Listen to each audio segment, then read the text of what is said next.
Bienvenue dans Psst, le podcast du GHT Co-Maritime qui vous chuchote des bons conseils à l'oreille. Psst, c'est de la prévention et de la sensibilisation à la santé pour tous. Pas de termes médicaux que l'on ne comprend pas ni d'explications à rallonge, simplement des infos accessibles, courtes, claires, concises, données par nos professionnels de santé, et ce, dans un seul but, prendre soin de vous.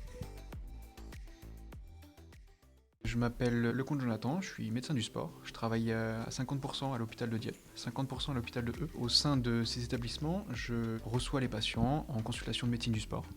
Depuis peu, on a mis en place un processus de rééducation pour les athlètes et pour les sportifs amateurs au sein d'un hôpital de jour où ils sont reçus par les kinésithérapeutes et les enseignants d'activité physique adaptée.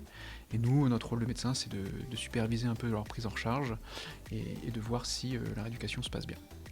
On reçoit toutes les personnes qui nécessitent des soins en lien avec des gestuels répétitifs. Donc effectivement, ça peut être le sportif de haut niveau, mais ça peut être aussi le sportif amateur, et ça peut être aussi des personnes qui réalisent des gestuels comme au travail, où des articulations ou bien des muscles sont sursollicités et peuvent devenir à ce moment-là douloureux. Oui, on peut les prévenir, on essaie de mettre ça en place autant que possible en travaillant avec les athlètes. L'exemple que je pourrais te donner là, c'est qu'en course à pied, beaucoup de personnes qui arrivent blessées, on va essayer de leur donner des tips pour pas qu'ils ne se reblessent par la suite. On va les prendre en charge en consultation pour établir un diagnostic et une thérapeutique. Donc souvent on va essayer de les adresser aux kinésithérapeutes des cabinets aux alentours, mais on va essayer de travailler pendant la consultation pour faire de sorte que ça ne revienne pas. Ça peut être au travers de l'étude de leur matériel et travailler aussi sur le côté alimentaire, sur le côté hydratation, sur le côté préparation physique, donc tout le bagage musculaire, toutes ces choses qui font que une fois que tout est mis en place de manière convenable, l'athlète n'est pas censé se reblesser. Ça peut très bien être quelqu'un qui fait de l'activité physique, mais aussi nos professionnels.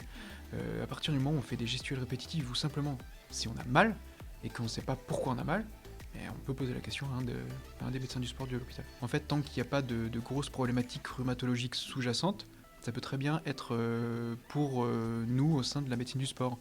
L'exemple que j'ai, c'est qu'on travaille aussi en collaboration avec les chirurgiens orthopédistes qui peuvent évaluer les patients sur des problématiques d'arthrose, mais qui ne sont pas assez évolués pour bénéficier d'une prise en charge chirurgicale. Et nous, on va essayer d'intervenir autant que possible sur le côté médical.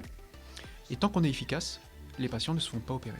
C'est une fois que nos soins ne répondent plus à leur attente, à leur douleur, que là, on repasse la main à nouveau pour que ce soit les chirurgiens qui puissent intervenir. L'hygiène de vie, c'est chacun qui va le mettre en place. On pourrait dire très bien à tout le monde, ne buvez pas, ne fumez pas, mangez bien, dormez bien. D'une manière globale, les gens savent déjà tout ça. Là où on peut essayer d'intervenir, en tout cas de prodiguer des conseils, c'est si l'athlète le demande parce qu'il veut se perfectionner, ou s'il a l'impression de bien faire, mais pour voir s'il peut faire même encore mieux, ou en tout cas ce qu'il fait est bien. Là, on peut essayer d'intervenir auprès d'eux.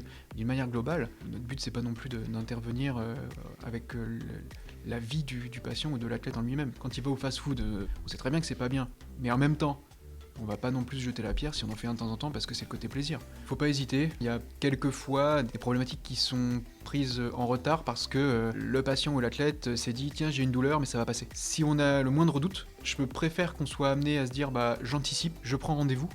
Et auquel cas, si je vois que ça s'améliore spontanément, j'annule. Au moins, on n'a pas perdu ce temps, en tout cas ce laps de temps du délai de consultation et la pathologie. Plus elle est prise en charge tôt, moins la prise en charge chez le kiné ou chez le spécialiste dont on a besoin sera longue.